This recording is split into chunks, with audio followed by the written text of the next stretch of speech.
The urban legend hunt led me to a place that doesn't exist on any map. Welcome back to the channel. Before we start tonight's story, I want you to do something.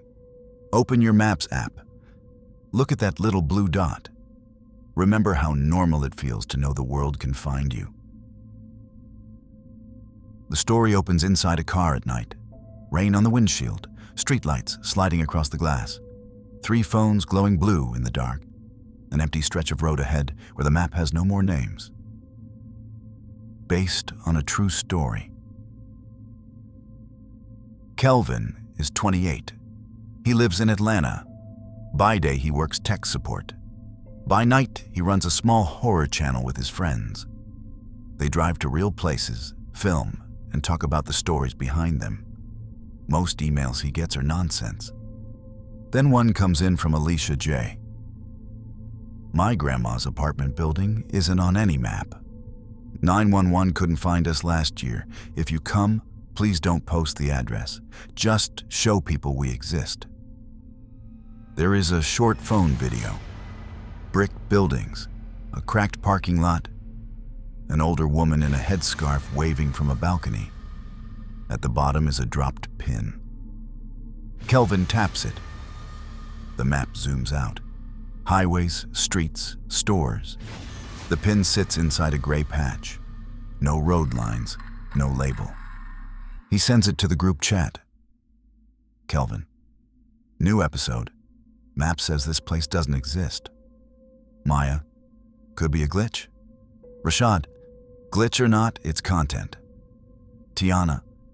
If I get shot for views, I'm haunting y'all. They set Saturday night.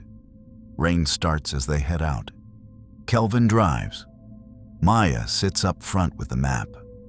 Rashad and Tiana ride in back with the gear. At first, the route is normal. Street names, gas icons, clear blue line. As they push further south, some names vanish. Whole blocks turn to gray. The line keeps going. Their blue dot moves toward the edge of the map. Signal's still good, Maya says. Bars are full. A banner pops up. You are approaching an unmapped area. Location, approximate. Kelvin has never seen that message before. The road turns rough. Patches, cracks, fewer lights, old houses, empty lots. Headlights catch a rusted sign on the side of the road. Most of the letters have fallen off, but a few remain. Linwood Courts. Kelvin pulls into the lot. The map shows nothing under the car, just gray. He taps to drop a pin exactly where they sit. The app snaps the pin backward to the last named street behind them. He tries again. Same thing. The GPS knows they are there. It just refuses to mark it. Linwood Courts is not abandoned. 3 low brick buildings make a U around the parking lot. Laundry hangs from a railing. Kids' bikes lean against a wall. A TV game show shouts through a thin door. 2 little girls jump rope near the far corner. Their voices count, soft and steady. 10, 11, 12. Kelvin feels people watching as they step out of the car. Excuse me, babies. Y'all lost? The voice comes from a stairwell. An older woman stands there. House dress, scarf, brown skin, lined and calm. No, ma'am, Kelvin says. We're visiting. She studies their clothes, their phones. Nobody visits here, she says. They either stuck here or trying to leave. Maya steps closer. Do you know your address doesn't show online? She asks. At all? The woman gives a short laugh. Post office says we undeliverable, she says. Mail comes back no such address. City lists these buildings as vacant. But I've been paying rent here 32 years.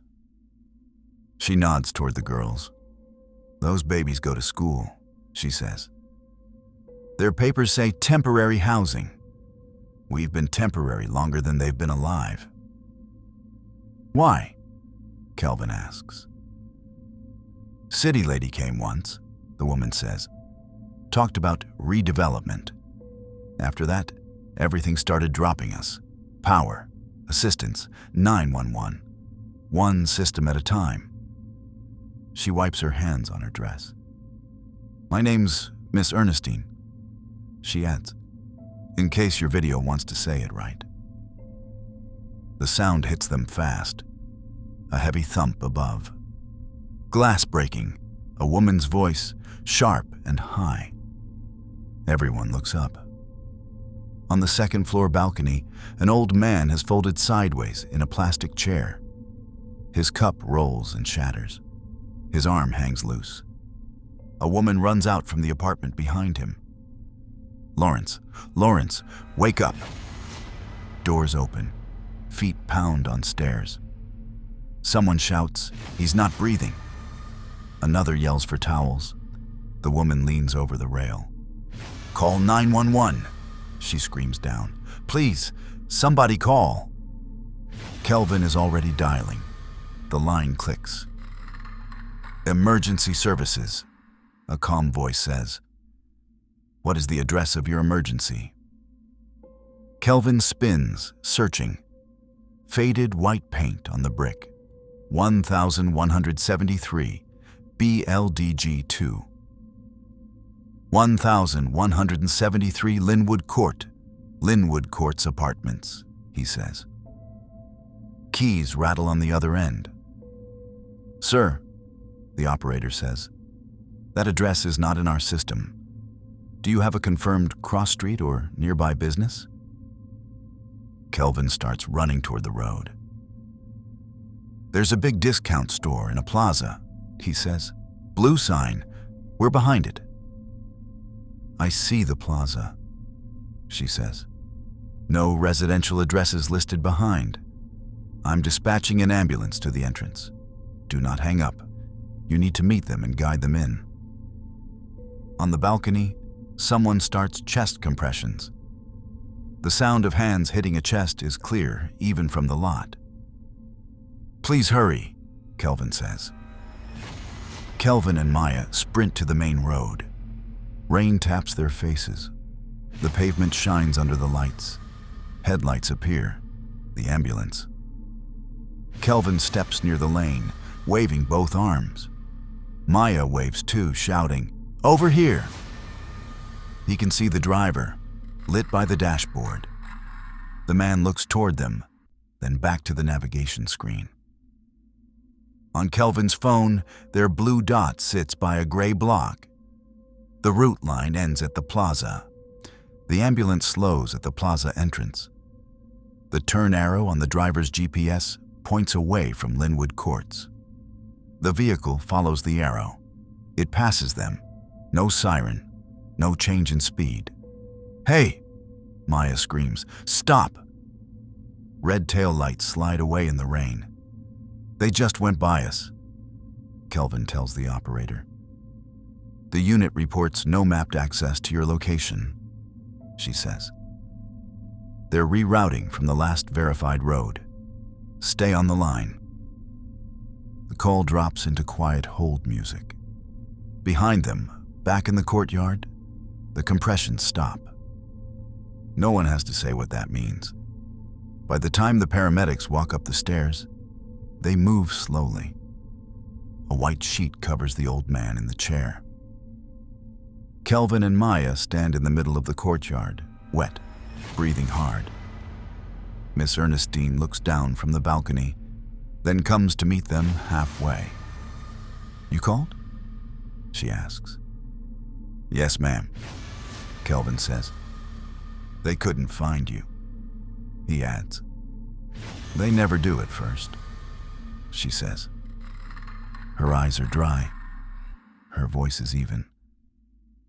Why don't you move? He asks. The question sounds weak as soon as it leaves his mouth. She gives a small, tired smile. And go where? She asks. Place that takes old women with no car and no savings. At least here I know my neighbors. I know which stairs creak. I know who will knock when something goes wrong. She nods at the phones in their hands. You said you make videos, she says. Make one for this place, before they decide we were never here. She turns back up the stairs to stand with the widow. The girl's jump rope lies in a wet loop on the concrete. That night, Kelvin edits. He cuts out faces of the dead, cuts out the worst sounds. He leaves the small things. The drive into the gray area. The rusted Linwood Court sign. The mailboxes with bent doors. Miss Ernestine saying, "We've been temporary for 10 years. He exports the video. The bar crawls to 95% and freezes. Error. He tries again. Different settings, same point, same error.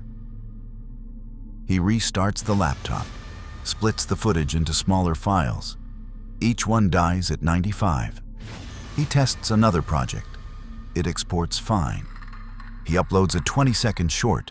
The moment the map turns blank and the buildings appear in the headlights, the platform accepts it. Thumbnail shows the windshield and the complex.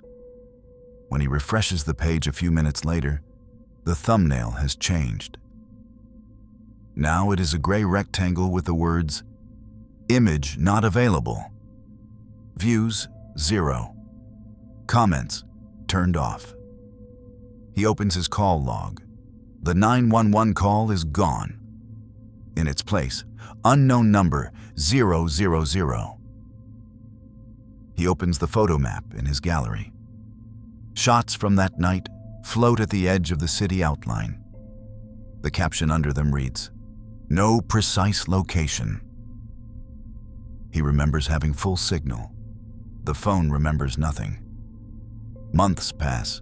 Kelvin answers customer calls, uploads other episodes, moves the Linwood footage from folder to folder and never deletes it. One warm afternoon, he has to drive past that side of town. New chain-link fence surrounds a large scraped lot. Fresh dirt, machines parked in rows. A bright billboard stands by the road. Linwood Station, luxury living coming 2027. Retail, dining fresh start. He pulls over and opens his Maps app. The gray patch is gone. In its place is a neat grid of future streets. Little icons for a grocery store, a gym, parking decks. He zooms in to where the old building stood. The app shows only the project name. He scrolls back to Alicia's original pin. It now jumps straight to the billboard. Her account icon in his mail app is gray. Address not found. He locks the phone and looks through the fence at the empty dirt. No bricks, no balconies, no jump rope. Only space waiting for something new. Kelvin opens his photo gallery again and scrolls to that night. One thumbnail still shows the courtyard. 3 brick buildings, light in a couple of windows. Stairs. On the steps, Miss Ernestine stands in her scarf and dress, looking straight at the camera. He is sure he never framed that shot. He taps the image. The photo opens clear. He can see the cracks in the concrete, the dent in a mailbox, the rope lying on the ground. For a second, he almost hears the girls counting. Then the picture breaks. Blocks of color slide out of place. The shapes smear. Everything fades to flat gray. A small line of text appears. Cannot display item. The timestamp stays under the gray box. The location field is empty. Kelvin sits in his parked car, phone in hand. Outside, traffic moves past the construction fence. Inside, the screen shows a square of gray with a date beneath it. The phone offers 3 buttons: share, duplicate, delete. He does not press any of them. Thank you for listening to The Storyteller's Moon. If this story touched you, scared you, or kept you on the edge of your seat, don't forget to like, share, and subscribe. Your support keeps the stories alive, and I can't wait to share the next one with you under the moonlight. Until then, may your nights be safe and your dreams unforgettable.